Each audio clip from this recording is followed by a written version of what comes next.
just everything you need to know. It's always good to get even if you know a little bit about septics and wells, always good to get a huge, a good reminder of what's going on. So that's going to be coming up this week. And a relationship with a service provider. Yeah, that too. That too. All right, the ultimate guide to avoid probate in your estate plan. So 3 hours of legal issues coming up this Thursday from 10 to 1 p.m. That is going to be happening at our Scottsdale branch. All right, navigating solar homes. As I always say, friends don't let friends buy solar. But I tell you what? I said lease solar. Yeah. So if you, it's nasty. It's nasty out there when you're dealing with a listing or trying to represent a buyer with a house on solar. A lot of complications, a lot of things that you need to know. So this is going to be a good class to get what you need to know. It's going to be happening Thursday from 1 to 4 p.m. at our Surprise office. 3 hours of disclosure law. Yeah, not to get overly wordy on all the slides, but Corey Vanderpool, he's the founder of Spark. He's amazing. And if you ever have a home that has a lot of home energy features, or if it has smart home technologies, his Spark report was probably responsible for an additional $50,000 to $75,000 worth of sale price on the house we just sold. Oh, okay. That's awesome. Well, there you go. All righty, and AI Marketing Summit. So practical systems for modern agents. Boy, everything's happening Thursday. Yeah. So I guess everybody's taking the day off on Thursday. Real mad about Tuesday last week, so we moved everything to Thursday. Thursday, yeah. All right, so that is coming up Thursday, April 29th from 11 to 2 p.m. So everything that you need to know about AI for real estate agents. All right, Todd, take it away. Awesome. It doesn't slide as smoothly on the tablecloth. Don't mess with the tablecloth. It's all wrinkled now. Oh, man. All right. Well, thanks, everybody. Thanks for joining us today. Today, we're going over the Greater Phoenix Metro market statistics for the week ending April 26th. What did we do last week? 76 days closed on market, a 3.98 months supply. Absorption rate was at 25.11. Average list price last week, $783,614. Average sale price last week, $623,261. And the list price to sale price retention came in at 97.41. Active inventory shrunk just a little bit to 26,870 available properties. Pending is sitting at 5,095, and closed units for the month of April at 5,847. New listings taken, well, down a lot, down 8.6%. We only took 2,071 listings this past week, which was part of why the inventory dropped. Days on market for active is at 92 and for closed at 76. Lower left-hand side, you'll see there's a number of price ranges in red this week. These are the price ranges, not that necessarily declined for any reason other than these were the sales price points. And this is where the activity happened, and so this is where the inventory dropped. Taking a look overall, 65.76% of the inventory is priced at $600,000 or less, 19.53 between $600,000 and $1 million, and 14.72 at $1 million and above. So new listings this week, 2385 last week, 24-something the week before, 2265 this week was a little short, but what's the caveat? Slide your eyes to the right. Last year we only did 2212 and 2100 respectively the year before. So 2265, even though it wasn't quite what we did, it was still good overall. Looking at inventory is at 26,964. Remember, mine do not include pending, under contract, accepting backup offers, or contingency sales. That's not what we really want to be going and looking at unless you're really just out of resources. But 26,964, 26,870 the week before, 27,149. So we're actually trending low as it relates to inventory versus last year. Taking a look at pending is sitting at 5,000. This means that right now there's 5,000 people in escrow as of this morning. 4,520 last year, the same week. 4,599 the year before that. Excuse me. So 5,000 is a strong number. Again, last week I said there was about 450 to 500 more people in the marketplace than there was last year. Yes, that's exactly what the numbers are showing. Yeah, everybody got the memo. It's a buyer's market. So the buyer's coming out. Thank you. Yep. Thank you. Yeah. If, that's the fastest way not to get your deal approved. So, okay. So closed units is sitting at 42, not necessarily. We'll talk about that. Closed units sitting at 42.15, 41.40 the year before. So again, we're just a little bit ahead. That's also showing some signs that the market is moving forward, and that's really what we're looking at. We were almost up 10% last month in the month of March, year over year. And so we were tied the month before that. So these are some good numbers. Now, just to remember one thing, because when we talk about closings and we talk about that it's falling into the month of April, that was actually the business you did in March. Because if it closes in April, I mean, unless you got a 10-day, 2-week, which is typically rare, you would never push everybody to do that fast closing every single time, every single deal. But in that particular situation, just realize that this is the activity that you did last month, not necessarily over the last couple of weeks, which is why this lower part really, really helps out. So again, sitting at month supply, we're looking at just about 4 months, which is, again, a little better than it was before. But these numbers mean that the the buyers are acting as it's a buyer market. Lawrence Yun from NAR, he just talked about this a couple of weeks ago. He's like, the buyers are reacting as though it's a buyer's market, but in reality, we're still in a seller's market. And so, again, as you see inventory drop with more agents, more buyers in escrow at any one time, those are some of your key things to pay attention to. So, again, median sale 450, 460 last week. So, again, it just recovered, which it typically does. Remember, that's capricious. It's based just on the number of properties that closed last week. Again, under days on market, we're going to talk just a second, but days on market is continuing to, hover. Let's just call it that. Looking at list price to sale price retention at 97.70. That's a strong sign, because what that basically means is that the the sellers, are retaining as much as they possibly can. So I wanted to share this with you because this is, if you're looking at the market stats and you just wanted to kind of keep your own eyeballs going and seeing what it is, the colors are meaning those are the things in the same category that you want to be looking at.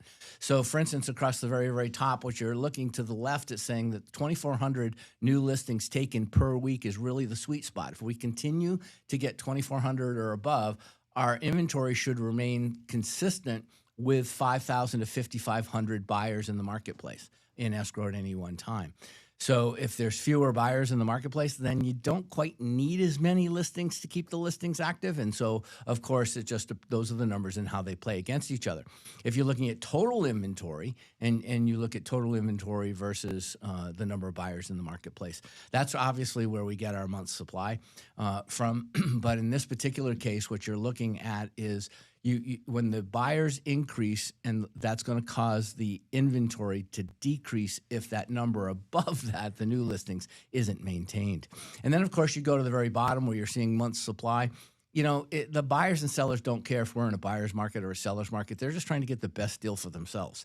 The reason that we talk about it being in a buyer's market or being in a seller's market is for your purpose, the person, the listing agent or the buyer's agent mostly, so that we can advise our clients appropriately and what to expect.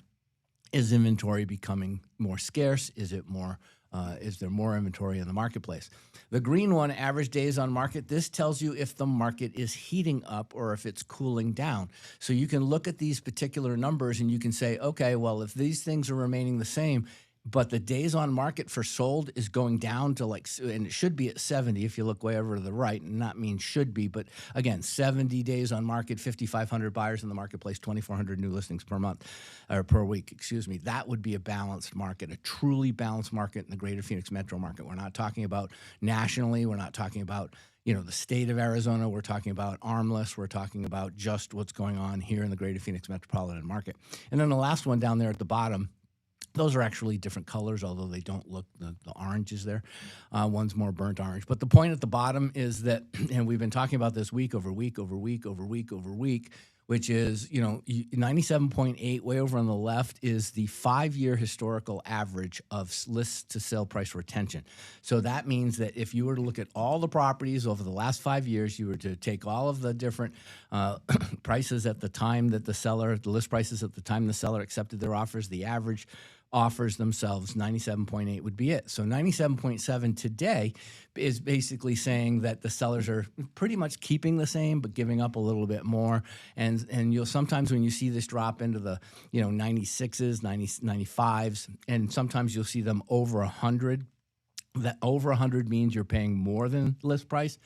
Under 100 means you're paying less than list price. So when you're out there in the marketplace and you're looking, those are the things that you really have to take into consideration. All that information is going to be on the slides on the West USA YouTube page later today. All right, appreciate it as always. Good stuff. All right. Yeah. All right, guys. Well, here you go. Here's rates for the week for last week. So it really stayed pretty flat. Yeah. Stayed pretty flat here. But yeah, you can see the 30-year fixed conventional, that would be 6.32. VA down in the fives. Absolutely. Actually, we locked a couple mid fives last week, which was good on those VAs. So good week last week for rates. It stayed pretty steady. The power. What we're going to talk about today, the power of a quick lender call to the listing agent. So giving away a little bit of my secrets, but I feel like this is a really easy way to help win a deal. So what I have the agents do as their lender is copy me on the email that you're sending the offer out, or shoot me a text, give me the listing agent's number. But I'd like to be copied on the offer so I can reach out. But one of the most overlooked ways to strengthen an offer is a quick call from the lender to the listing agent. It puts a real voice behind a pre-approval. It shows the deal is solid. Builds immediate credibility. It reassures the listing agent that the buyer is fully vetted and the lender is confident in the file, not just issuing a surface level pre-approval. And we'll go through that with the listing agent. We'll talk about, hey, this is what we've collected. This is what we see in the file. This is how far we've gone. Not just, hey, issued a pre-qualification. We'll talk about what type of documentations we've received. Maybe we've gotten verification of employments. Maybe we've already submitted into underwriting. Let them know how far we are. Creates a direct line of communication. So opens that line of communication, makes a friendly relationship. The listing agent knows exactly who to contact with questions, which reduces delays, uncertainty during the decision process. So opening that line, talking about our team, talking about when are we available during the week, talking about email, how they can email us, or when you're going to receive LSUs. Everybody likes to kind of hear, when am I going to get a loan status update? Easy. Every Friday, 9:30 a.m. They tend to really love that. Straightens the perceived reliability of the offer. Sellers are more likely to choose an offer that feels secure and likely to close. I want to stop on that one because this is really interesting, because you're obviously because you do this for me all the time. All the time. All the time. But you're not actually talking to the seller themselves. You're talking to the listener.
That they were going in on. Justin had already been involved with them way back on the first property. So here we are. We're submitting our offer. We're sending over the information. Justin calls the listing agent and says to the listing agent, hey, listen, I want to make sure you're aware. This buyer has all their part of doc conditions already set. This offer started about a month ago when they started looking for homes, and they just haven't won the deal yet. All we need is an appraisal. So this buyer is And then actually execute better a than a contract. cash. Yeah, well, yeah. Yeah. But this buyer is is like a cash buyer. Our deal was accepted, and our buyers were offering $10,000 less than the other offer was. But because that one was speculative in nature, and this one Justin nailed, saying, "Hey, they've satisfied everything we need." And of course, everything has got some definition to it. But yeah, so that's the type of thing that Mike and I are talking about to everybody right now, and Justin, you're sharing with everybody. Is that can be the difference as to whether or not your deal gets approved. 100%. 100%. Thank Big you for the time. story, Todd. Yeah. Differentiates your offer in the crowded field. So, I mean, obviously, if they haven't talked to the other lenders, and you have a lender that's reaching out, it's going to be a big deal. So, hold on to this information, and make sure your lender is doing this for you. You would think it's common sense. You would think so, Because but and there's a lot of agents out there that are thinking, I hadn't thought of it, which is nothing wrong with. Now you're thinking about it, and my lender's not doing this because when I'm on the listing side, I'm always having to pick up the phone as a listing agent and call the lender because I want to talk to that lender before I present an offer to my seller because and that's another thing. You gave our team an entire checklist of here's questions to call and ask the buyer, the buyer's lender, and so forth, and it has been incredibly helpful. It's such an easy thing to do, but even making these phone calls, I've started to know a lot more agents out there, and I think that helps us to get these contracts as well, just from the communication on the upfront side. We may not have won the deal at some point, but I've had a conversation with them in the past, and they'll save my information in the phone or something, and we'll be able to win the second deal a lot of times because they'll be like, "I remember you." Yeah. So I think it's just a good way to operate. But if you have any questions, reach out to us. Happy to help. Yeah, and if you want to get that list, if you got to call the lender, I'm sure Justin's team will provide it for you. Absolutely. That's a great list. I use it all the time. Yeah, thank you. All right, thanks Justin. All right, guys. Good stuff. All right, let's jump into the 3-pack. I think one of the most important things for us to do is be able to set appointments.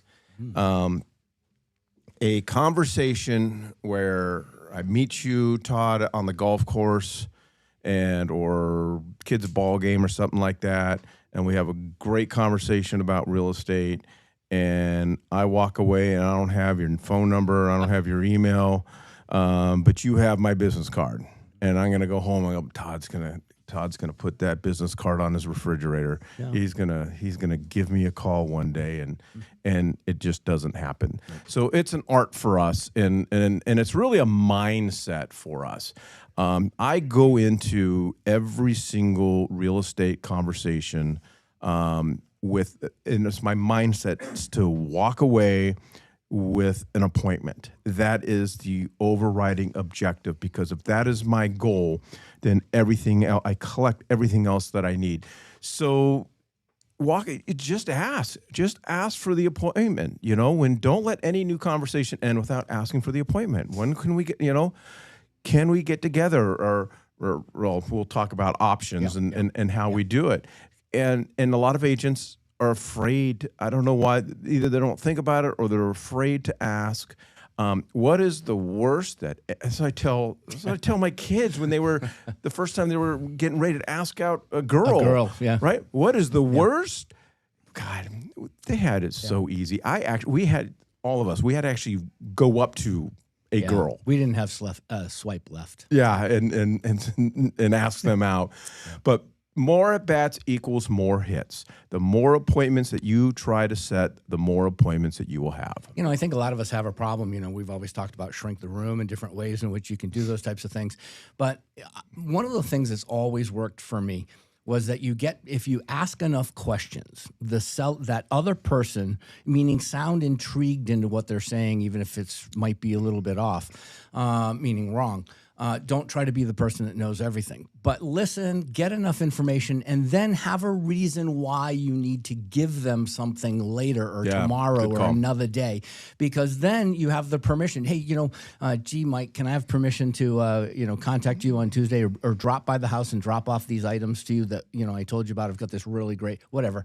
But you get the permission, and then once you have that, then how are you going to deliver it to them? Well, they've got to give you either their address, their phone number, or something to contact them. So you're lucky. Shauna asked you out, right, Nick? For sure. Okay. Yeah. Anyway. He was a stud.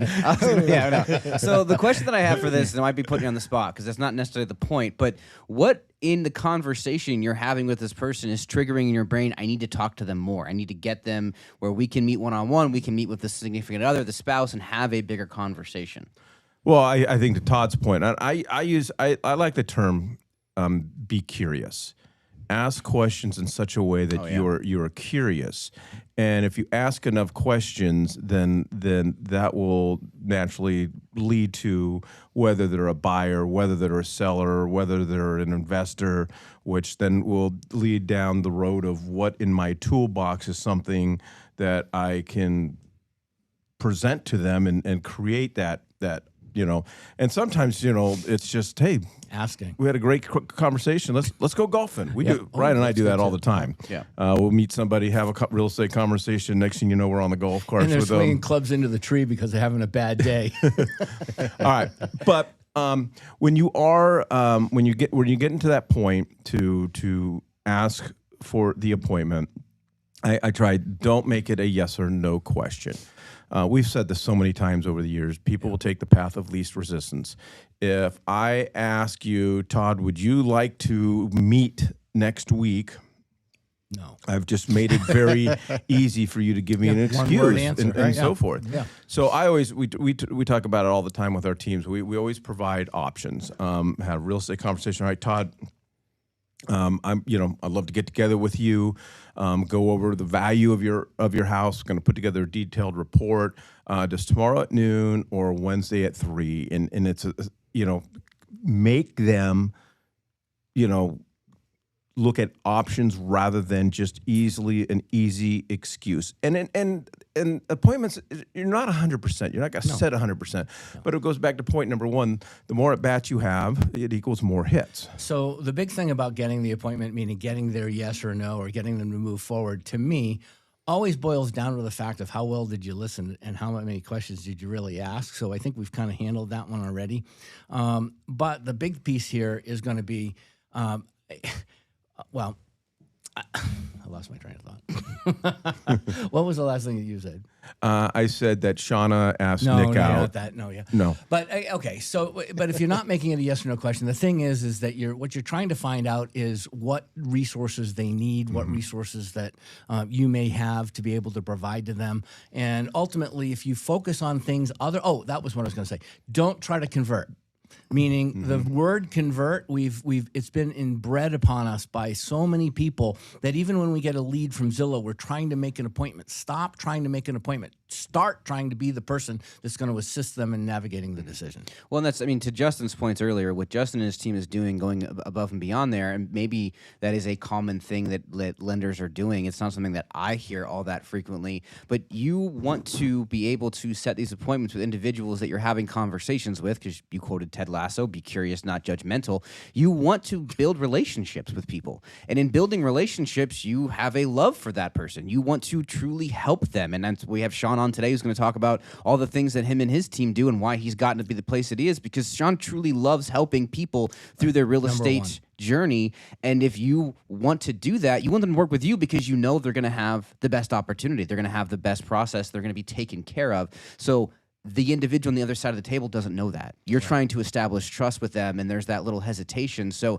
not giving them the easy out, allowing them to make a decision to want to meet with you is helpful to them down the road. And the faster you go for the close, the worse chance you're going to get. Yeah, because you're not helping them at that point. You're trying to help yourself. And it doesn't always necessarily have to be an appointment where I am bringing something. Sure. No, Ryan and I would do a lot of work at Luke Air Force Base, so it's really easy. So we go out there and we run into a pilot and we have a 5-minute conversation, and it's a great conversation. We're not getting into the home buying process and home valuation or whatever this case is. Sometimes it's just a simple, hey man, I love to continue this conversation.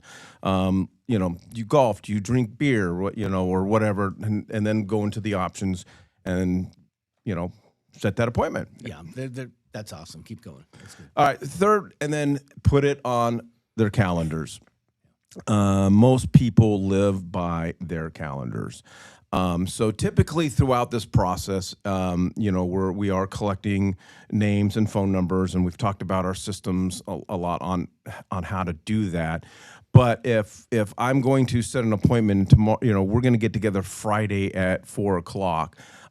Literally, it's picking up your phone, because everybody's got their calendars in their phones, and putting that appointment on your calendar, and then, all right, Todd, what's your email address here? I'm going to put this on the calendar, because there's a higher success rate of appointments happening when they're on the calendars rather than, because then you're going to call them, text them Friday morning, hey, we still on today? And they're like, oh, I completely forgot, da-da-da-da-da-da-da-da. When it's on the calendar, people are less likely to forget about it. And again, it's a great way to collect emails and phone numbers, and then just send the invite right on the spot. Totally.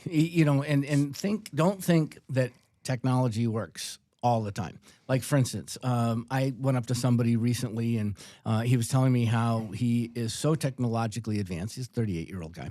And, and he's doing all these things. He says, I just can't believe that other people don't have bump my contact on their iPhone.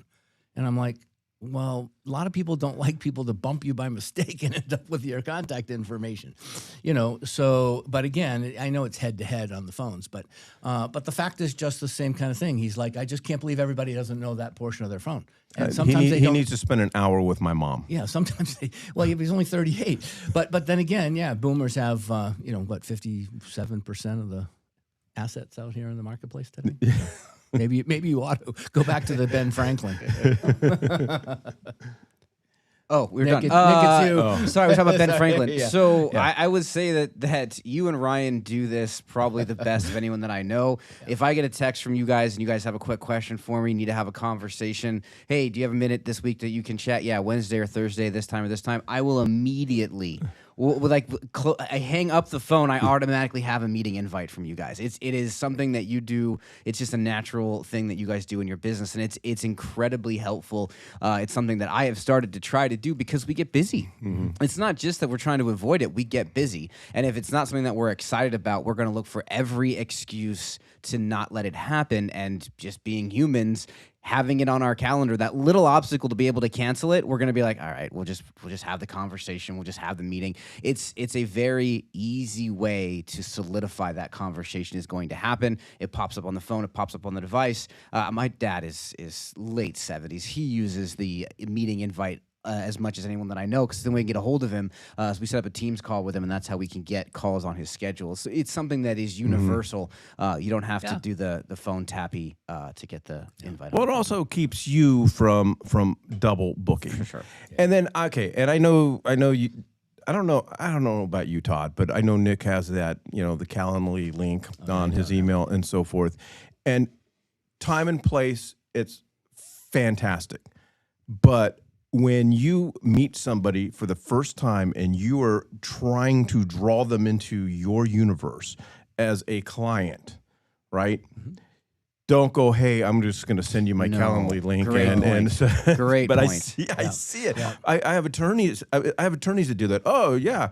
Oh, you want to meet with me and give me a bunch of money? Hey, here's my Calendly link. No, I do that to you. You guys have to use my Calendly link to book with me. No, 100%. That's definitely the warm and fuzzy. And then the other side of that coin, if you're working sometimes I go into his and I just block out an entire day. This was the point.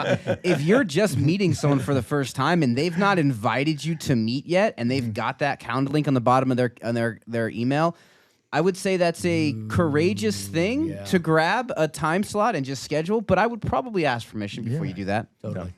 Love it. All right. Yeah. Actually, I'm going to block out. You're going to be off the rest of the week. Thanks, You're buddy. done. Yeah. Perfect. You always reject us for golf. This is how I'm going to start doing it. I'm busy. I'm just going to book it. Yeah, because you like playing golf on Wednesdays or Thursdays. All righty. Thanks, guys. Good stuff. That's our 3-pack. All right. We're bringing in Shawn Rogers. Mr. Rogers. Good morning, gentlemen. Good morning. No need for name calling. Let's not start off that way. Well, I'd like to thank West USA for everything they do, and congratulations on 40 years. Yeah, that's great. Make sure I say thanks, Mom, thanks, wife, thanks, team, lenders, title, everybody. Just a big teamwork kind of thing, and that kind of segues into some of the conversation we'll have today. I just wanted to say, I'm actually impressed that you got here this morning.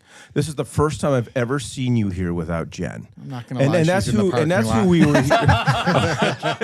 Drove me here. It's going to cost me I have to She belongs here. What's up? Before we get too deep, congratulations to you, Sean, for 20 years. Yeah. West Thank USA, you. growing a Thank team from nothing Yes, into thank one of you. the biggest teams in Arizona Thank and you. West USA. It's all about teamwork, and I don't just say that as a cliche, gentlemen. It really is. And thank you for the support. And I always joke around, but I'm serious in the same breath when I say how you do anything is how you do everything. Yeah. And you got to start off on the right path with how you're going to approach your game plan. Totally agree. All right. So, how are you defining the market for 2026 right now? Because I know you're like me. Everybody's always asks, "Well, how's the market?" Whether agents ask it in their little prism, and then consumers ask it in their prism. No, great question. And, I love the fact that Todd goes over the numbers and Justin goes over the numbers. So in a professional realm, those numbers help us dial in what we need to know statistically. And then from the personal point of view, they just want to really, most buyers and or sellers, investors and renters, they just want to cut to the chase. So when it comes to how I explain it to most clients, most of the time, like life in oceans, real estate has ebbs and flows. And right now, whether you say buyer's market or seller's market, I personally believe, and this almost ties into exactly what what you gentlemen were just talking about, is you really want it's not one size fits all. So when you actually listen to what the customer wants, dial in that game plan. Some are just buyers, some are buyers and sellers, some are just sellers, relocating, upsizing, downsizing. So when you kind of add everything together and start taking notes, and I actually mean taking notes, then you can tell them this is probably the best path for you to move forward. So I try to keep it very simple in the beginning. We're not trying to, plan our wedding date before we go on a first or second date. Yeah. Well, yeah, that's a good point. Then it's easy for us to say it because we've been doing this for so long. Newer agents haven't been doing this for so long, and it's hard to necessarily extract, like, who is this person that I'm talking to? What are their specific needs? Because I remember when I started in real estate, buyer's a buyer, Yeah. seller's a seller, and that was about it. And let's go out looking at homes and so forth. How do you start that process? And like when you're meeting, just what we were talking about on the 3-pack, setting appointments, when you're meeting somebody for the first time, walk me through your process. Beautiful. Thank you, Mike. One of the first questions I ask is, what do you perceive your goal to be in the realm of real estate? And if they start off by saying buying, and then as an agent, you probably want to know if they have a property that they're owning or renting, living with mom, so that will eliminate or add to your game plan process. If they have nothing to sell, then you can skip right on to the next process of the buying. And that's where I slowly ask them questions and give them information about the buying process. Because some of them maybe, and even if they say we haven't bought for years, or you've heard clients say, we bought a house 20 years ago and moved from Chicago, things change rapidly. The market changes all the time. So I always want to make sure that they have the right information, current information, but I don't want to overwhelm them with statistics and acronyms and things that just aren't at this stage important. The processes and what they're looking for personally is. And another little side note, if it is perhaps a husband, wife, or couples or whatever it is, you also have to make sure watching their actually body movements and face recognition. One may, we're ready to move, and then one isn't. You have to make sure you dial it in. You know who you're serving the drink to. You need to know your audience, Yeah. You can't sugarcoat the truth, and they need the facts, but you definitely have to know that I say it all the time. It's teamwork, and as Justin was here and Todd and everybody we mentioned, you want to get everybody on the same page. The lenders, the title companies, the buyers, the sellers, and the more that all comes together, the more fluid the transaction is going to be. You don't really want an obstacle, but you will come across them. You want to navigate over, through, or around them, but you definitely want to make sure that you have the input from all parties involved to make it an easy process. Yeah, you mentioned the word sugarcoat. That's another thing that you just develop over time. Like the older I get, the less patient I am, and the more direct I am, because at some point we need to get to a point whether we're going to transact or not. And if we're not going to transact, then that's fantastic. And sometimes, we get listings because at the end of the day, the seller will go, no one's ever said that to me that way, and that way, and really, because we find, especially when we're newer, and we've all been guilty of it. $600,000 house. Yeah, you're terrified of the no. Seller thinks it's worth $700, and next thing you know, we're putting it on the market for $700 just to get that listing. Yeah. Mm-hmm. I don't do that anymore because I don't have time for that. That's disappointment. Yeah. But it's that direct. Hey, direct, listen, yes. here are the numbers. Yes. Yeah, it's kind of like you said a minute ago when we were talking before. It's like at bats.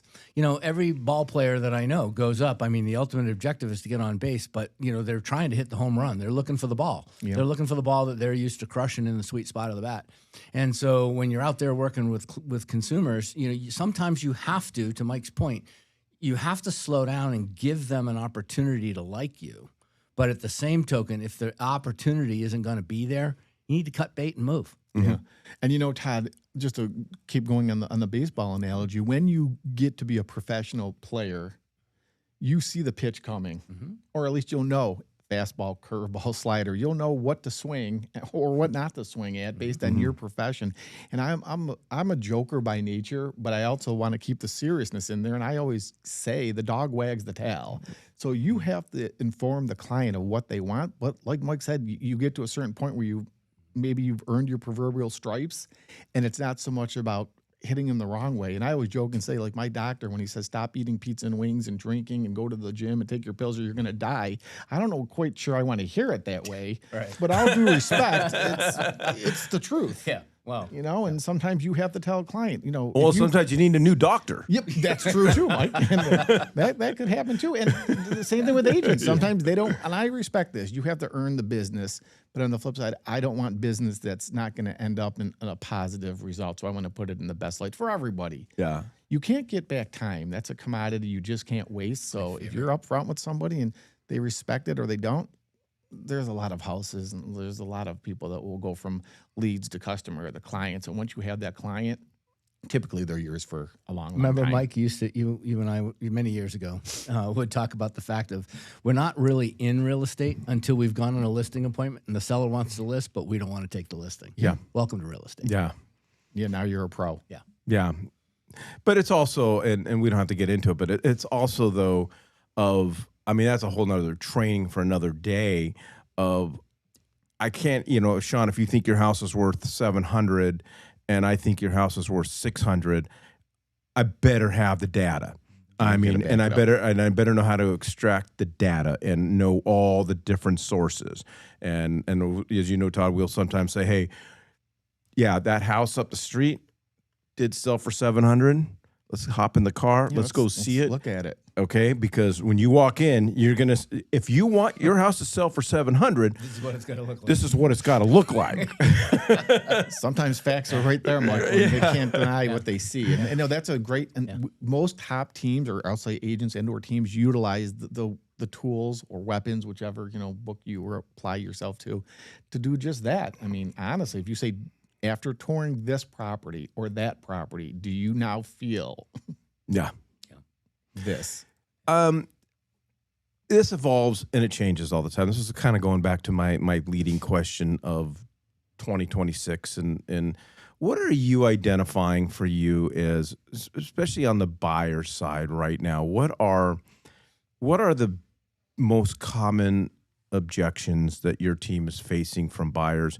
Because for me, I'm not seeing like people going, I don't want to buy because I don't know what's happening in Iran. Now, and I thought I would, but there is that element of, hey, I can't afford gas right now. But what are you seeing as the common objections? Is it still the normal market's going to crash, rates are too high? I think most that are waiting are going to wait, and I think that's I want to say it's our obligation to them to help them see past that number and then say, if they're a number person, I like to break it down by the numbers and saying, if you want to wait and rent for another year because of rates or the war, whatever it might be, groceries, gas, et cetera, let's do some numbers and see that, you rent 2,000 times a year or 2 years, that's a number. If the market fluctuates, if it crashes. And one of the things I say that put them at ease is, if you're not an investor and you're buying a house to live in and enjoy, first off, what price tag does enjoyment have? Not worrying about, the landlord perhaps raising the rent, or you can't have a roommate or a pet. You can't update the backyard. You just can't do certain things. So there's one thing that puts their mind at ease, price aside. Now all of a sudden they start thinking about that. And then payment itself.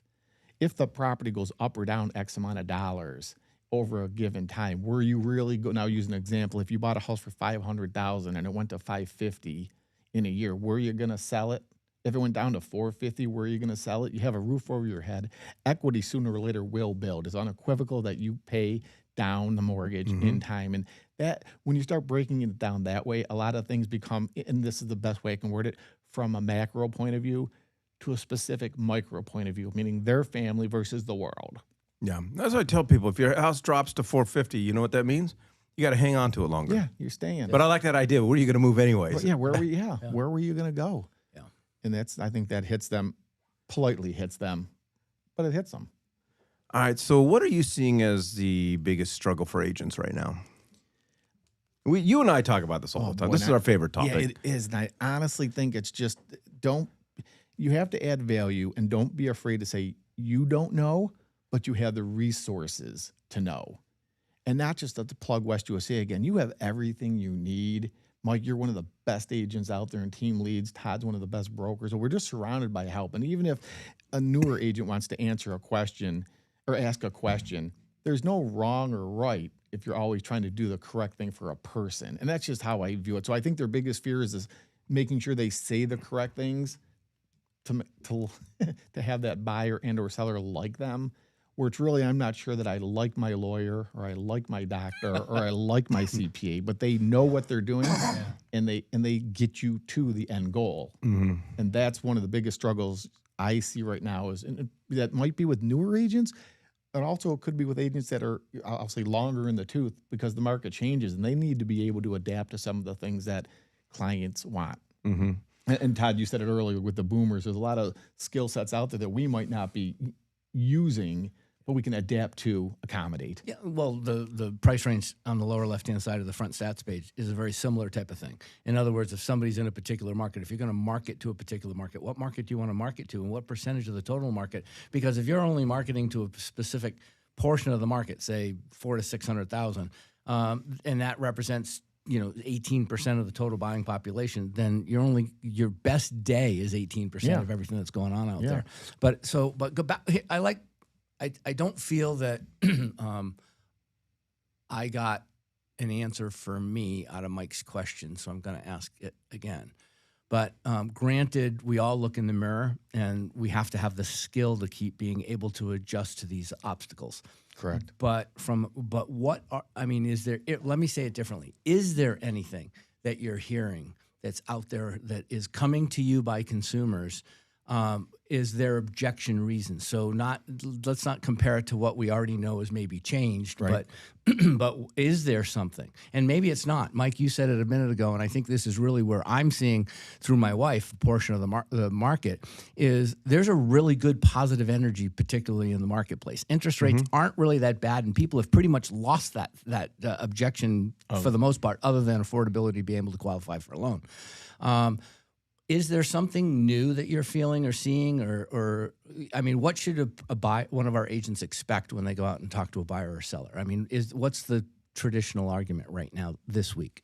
You almost want to say the fear of the unknown, but that also doesn't answer the exact only question. if there's something But new. If there's nothing new, then it's business as normal. Business as usual. And, Yeah. and, if you break it down again by price, and as I was looking at the numbers as you went over them, prices aren't going down. Closings are up or even. Rates are up or even. So if you're looking for a steady market or smooth sailing, now here we are. Yeah. Yeah. So I guess the biggest objective that agents would have is being able to explain just that. Yeah. So it's internal. Yeah. Yes, it's a great point because I get this question all the time. I'll run into someone, haven't talked to them, a while or whatever the case is. So how's the market, Mike? Yeah, market's actually really well, and market's incredibly steady, and da-da-da-da. And they're like, really? Well, that's not what I hear. Well, when you know the numbers and you can pull them off, or I don't memorize Todd's numbers every single week, but I got a really good Visual understanding because I see them every week. I don't care what Aunt Ethel thinks. I don't care what you see on TikTok. Here are the numbers, and the numbers don't lie. Never do. I always fall back on that too, Mike. That's the root of everything. The foundation of here is actually what's happening. And you're right, all the people in the world can tell you this, and you don't want to be sarcastic and say, how long have you been an agent, or are you an agent, or when's the last time you dove into the statistics of a property? Yeah. But that's the truth of the matter is I'm the professional and I'm giving you my advice. So in Aunt Ethel, here's, this top leading person nationally called Lawrence Yun, or pick your favorite, or the Cromford reports, or whatever you might be listening to on a more macro level. And then so you look at my numbers, and that's a much more down to Main Street kind of set of documents versus anything you're hearing from any other national speaker, because they're talking about national news and the way the industry is nationally. But here's the most important part is my numbers aren't the most important thing. What you should be trying to accomplish is understanding, the three sections that I go to get these numbers, and you pick them up for yourself. But for the area in which you do business, it might be Chandler, it might just be Tempe, it might be Chandler and Tempe. That's the nice thing about statistics is you can zero these things down, obviously, as we know, to a subdivision. But, when you're pointed with that question out of nowhere, you got to have an answer. And the more global one of the market stats that we provide would probably be the best thing to really wrap your head around.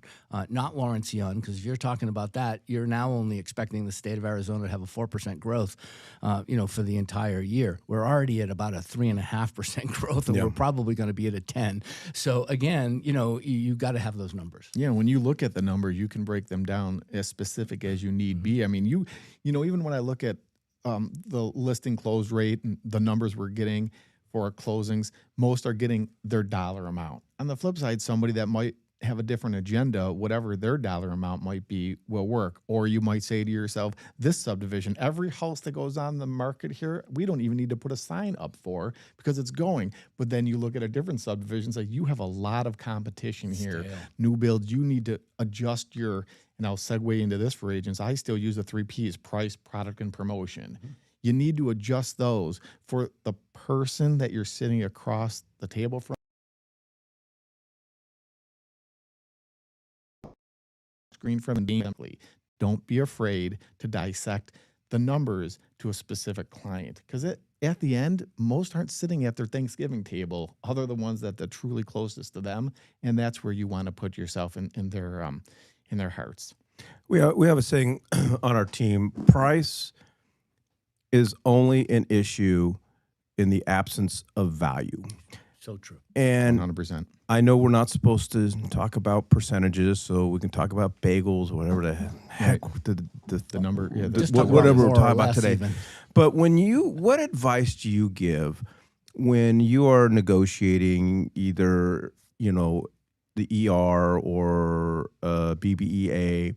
And how are you presenting value to say, hey, listen, this is what I'm worth, and this is why I do what I do, and this is why I expect X amount of wings. Let's go with the wings Without because a that's number, your, without wings or a number. Yeah, I love it. I love wings are there. We're allowed to use wings, Todd? No, I wouldn't use anything that has to do with anything somebody can count. Okay, we can't use wings. Okay. No. But what would be so? Do you get more or do you get less as far as compensation would be considered versus 3 years ago? Boy, and I know it's not the lack of words, especially with me, being the talker that I am. But the fact of the matter is, when we're negotiating something, first I always say rule number one, everything in writing, or get everything in writing. Rule number two, everything is negotiable. So when I'm sitting across from the table, and there's going to be agents that may never lower their standards, their what they're looking for, compensation. Am I allowed to say that? Word, yep. Compensation. And then there's others that might say, in this particular area, I want my sign up if I did it for free. So when I try to hold my value, again, reviews, longevity, the firm you're with, and that's another thing. I'm not a paid endorser for West USA, but I always tell somebody, like, have the backing of West USA to say you're with a top private firm, you're a top team, or whatever you happen to fall into. But the best way I can word it is I go over why I believe I can get the job done. I show them how I'm going to get the job done. And then if negotiations come in, and I know you probably hear it in a lot of different videos out there, but if you get out negotiated by your client, they really need to understand you hypothetically weren't the better negotiator. There you go. And so I have my value So how there. good are you going to be negotiating their property? Yeah, if you can't if an agent can't negotiate for themselves, and I didn't say high or low, No, I'm just I saying get it. That's negotiate right. the best deal for Absolutely. themselves. Yep. Why would I want you negotiating for me on a secondary level? I'm going to go in there like a tiger shark, but a calm tiger shark, and get the job done. All right, we always talk about you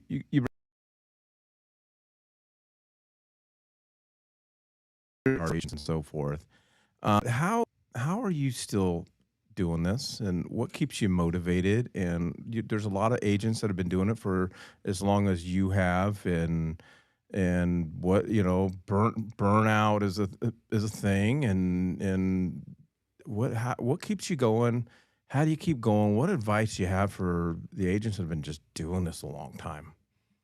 Mike and I look back at it, and you don't want to ever get emotional, but the support is one thing. And I do try to tell people you have to love what you do, or at least like it enough to continue it. If that's not in it anymore, I know a lot of people might get into this business because it's easy.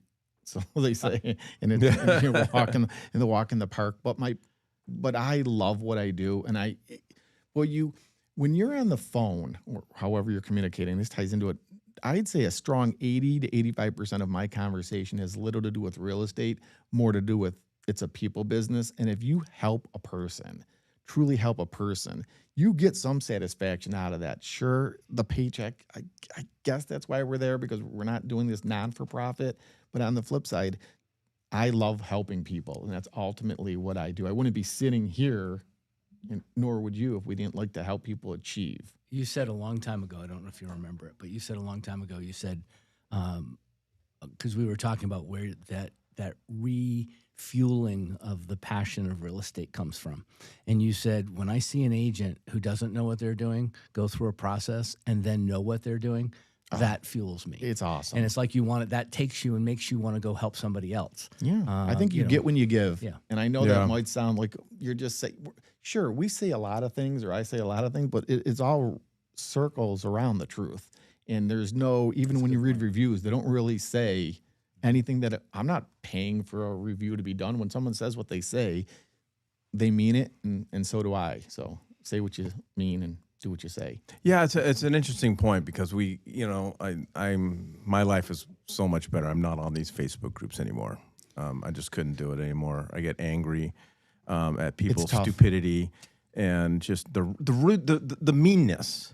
Yeah. And that's what I just don't I don't understand how, as an industry, like, if consumers out there had access to these Facebook groups, they would think we were the worst group of human beings Tyrants. on the face of the Just, yeah. planet.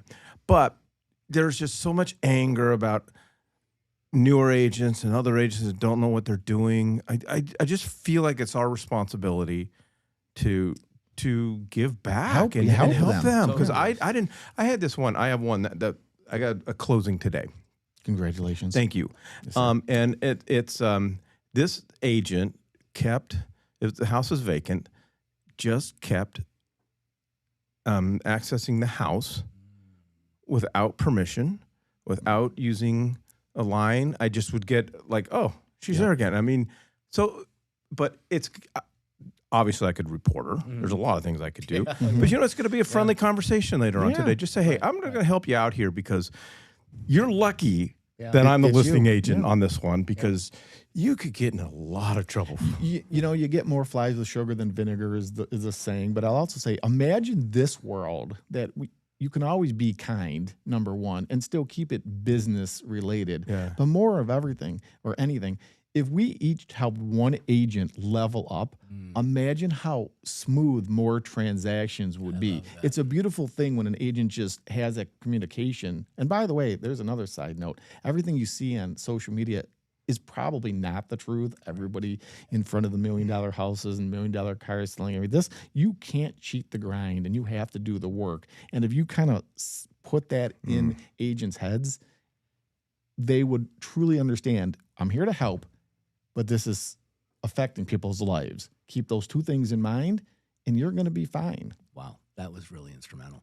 There's a thing that comes close to that, and it says, stop comparing your insides to other people's outsides. Yeah. Because 9 times out of 10, the outsides are fake.